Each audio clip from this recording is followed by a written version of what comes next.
Hey, Perry Saturn, how you doing today? Good. Now that's a catchy tune. I like this song. Yeah. You know, I if should have something like that soon. WWF's supposed to be ripping it off for my ring music. It seems like it's taking them a lifetime to get it done, though. yeah. Well, that's okay. What you're just using like generic music now, right? Yeah, something that I absolutely hate. Yeah. But it's all right. Usually they said when the guys come in, they have like 3 months to get everything ready. Mhm. And I think mine and Chris's is almost ready because we knew exactly what we wanted. So yours is gonna kind of have that Lenny Kravitz vibe Yeah, to I it. wanted that song right there. You Going My Way? I think Yeah. that's a great energy song. Oh, it's terrific. Yeah. And coming to the ring, that's what you need is the good energy to get the people pumped.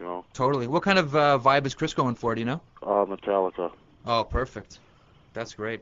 which is too heavy for me. I like Metallica, but not before I work. I got to be in the mood for it. What about the Marilyn Manson deal you were running a while ago? That Yeah, music that's was cool great. too. But I gave it a lot of thought, and I really, really dig the fucking Lenny Kravitz. Really dig him, and I just like the.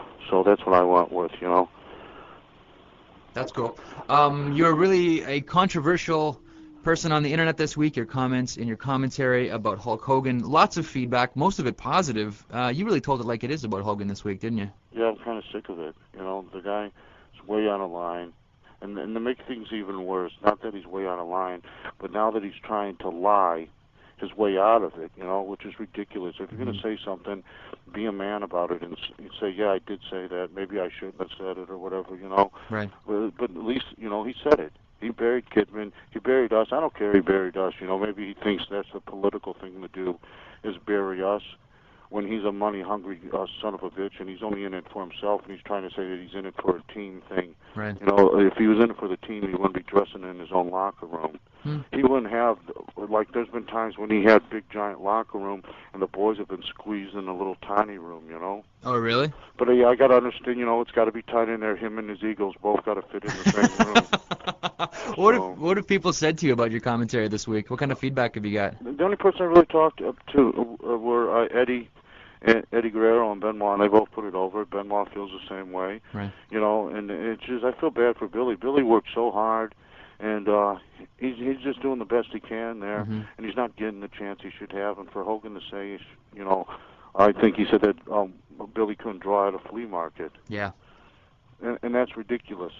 That's absolutely ridiculous. And Billy was promised the moon and stars when he stayed, too, wasn't he? Well, they promised us all the moon and the stars, and we just got sick of hearing it. Yeah. And it doesn't matter which boss it is, from one boss to the next, they all lie. I have this release that restricts me from giving my comments on what I really feel about the company. I'm not allowed to say anything, derogatory about the company, but I can tell you that they owe me money. They didn't pay me the amount of money they owe me. They're trying to short me on the money they owe me. They owe me expense money I haven't received yet. They owe me merchandise money I haven't received yet, and it's ridiculous. Right. Chris Jericho's girlfriend seen a Dean Malenko Jericho doll set at a toy store or whatever. It's actually Chris Jericho's fiance. It is. Right. And so she bought it for Chris. Didn't know if he had it. And when it rang up, the ticket that the cash register said Hogan Sting. So he gets the money for it. So Hogan and Sting get Jericho and Malenko's money. So you got to wonder how many of the boys they rip off. And this is the kind of company, this is what they do there.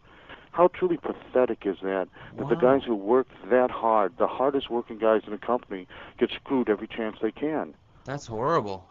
So if you audit them, which is the only thing you can do, when the audit comes up, it's going to show that it was a Hogan Sting doll sold, not a Malenko Jericho doll sold. That's fascinating. Oh my God. So, and I think we asked Chris to see if she has the receipt. His girl still has the receipt, because I would give it to my attorney, because I want to know how many things they sold in mine that says Hogan and Sting. Yeah, that's a good point. Yeah. Let's shift gears a little bit. Let's talk a little bit about your friend Chris Kanyon. Obviously asking for his release. So last week, you're close with Kanyon. Where's his head at these days? He's absolutely miserable. He hates being there. He wanted to quit wrestling.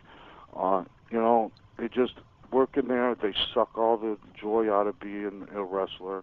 It sucks so much for no reason at all. Right in the middle of his program, they switch bosses. Kevin Sullivan does not like the young guys. So he fucking takes Chris off the TV. As simple as that? Yeah, Chris hasn't been on. They put him on to put the wall over.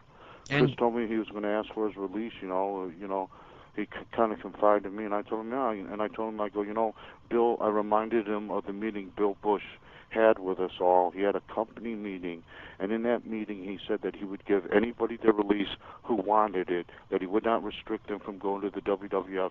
If you didn't want to be there, he wouldn't make you be there. And when the group of us asked for our release, I go, Bill, you said that, didn't you? And he goes, yes, I did say that. Okay, then be a man of your word and give us our release. So when Chris brought that up to him, Bill Bush goes, no, I never said that. So the guy's a liar. He did say that, and he's admitted to me on another occasion that he said it. And now Chris has asked for it, and he's lying looking right in Chris's face and saying, no, that's not something I said. I never said that. No, he's got his back up against the wall. If he loses more talent right now, he's going to lose his job. Kanyon sitting at home. J.J. Dillon buried Kanyon to Page, told Page that Kanyon's overpaid, he hardly ever works, that they don't need him. I don't know what he's complaining about. If that's the case, let him go. Right. The guy doesn't want to be there. You don't care if he's there. Let him go. Why? It's like he's a prisoner. He made a mistake because he showed up somewhere to work. He's like being punished because he wanted to work hard. Yeah. Well, that seems to be like the case there. That seems to be the story. Scott Steiner got so fed up with what was going on, and Scott Steiner feels that Ric Flair is one of the guys who hold back the younger talent. So he cut a shoot promo on Flair one day. Scott's a little temperamental, and he just went off. So, and this is another personality trait of Bill Bush. Instead of sending Scott Steiner home, which is they had Janie Angle, who's Bill's secretary, walk up to Scott and send him home. Bill must have been hiding somewhere or something. Why didn't the boss have enough balls to do it himself? He had to have the secretary come and tell Scott that he had to leave the building right away. Here's your travel. Right.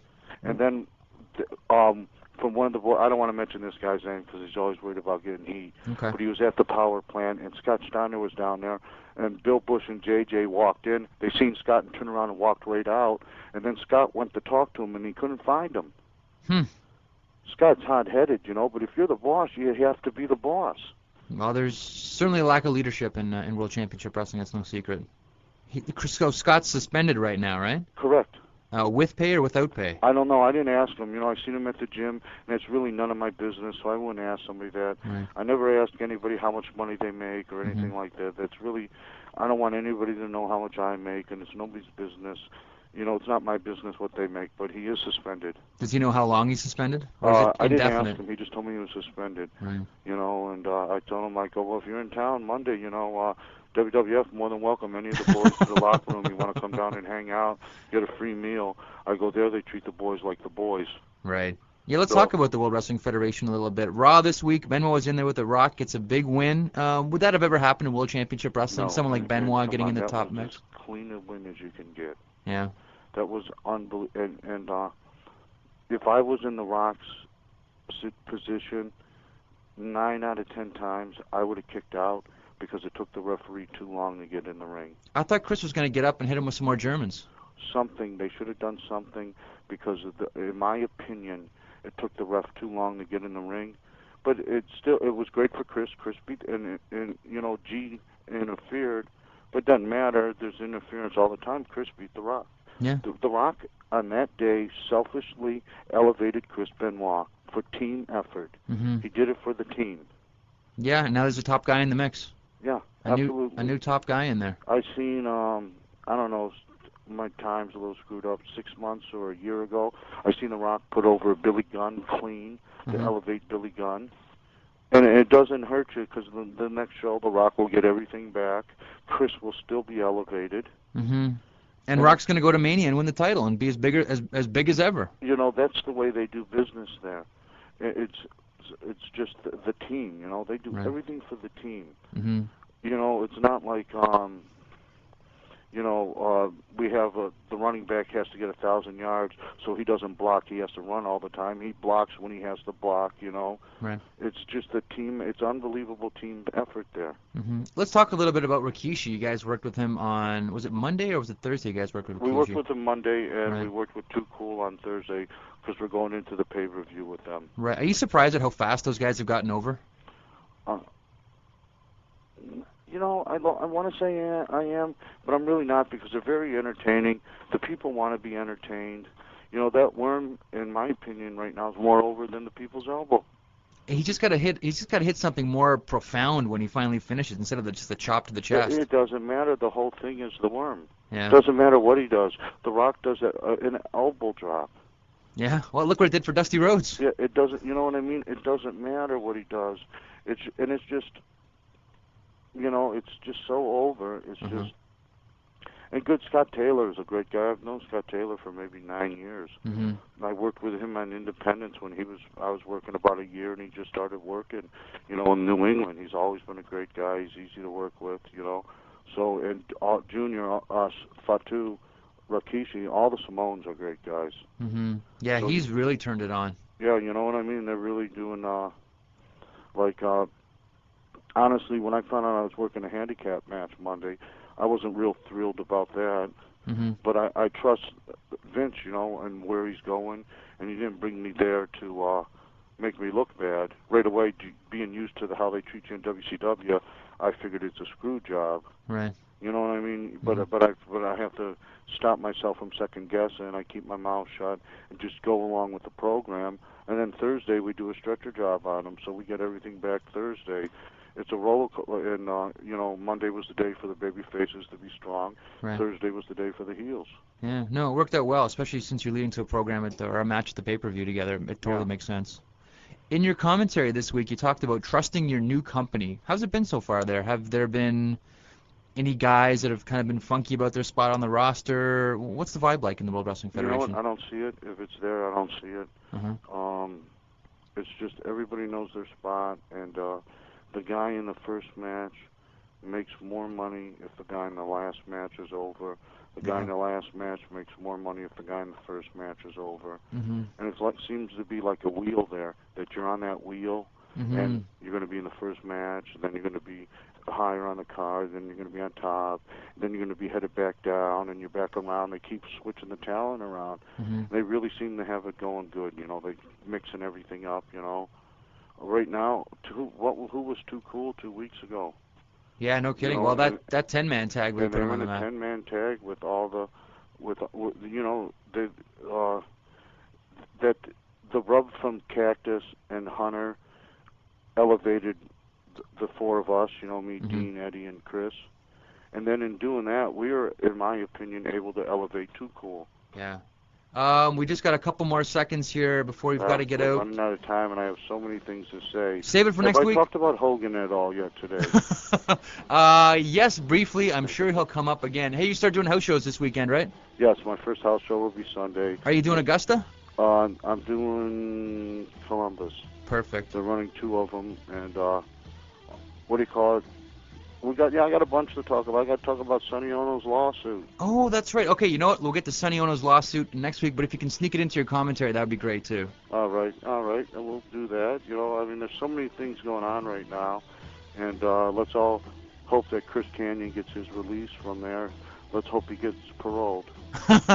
With that, we'll say goodbye to you, Perry. Thanks a lot for joining us this week, All right, Perry. man. We'll see you.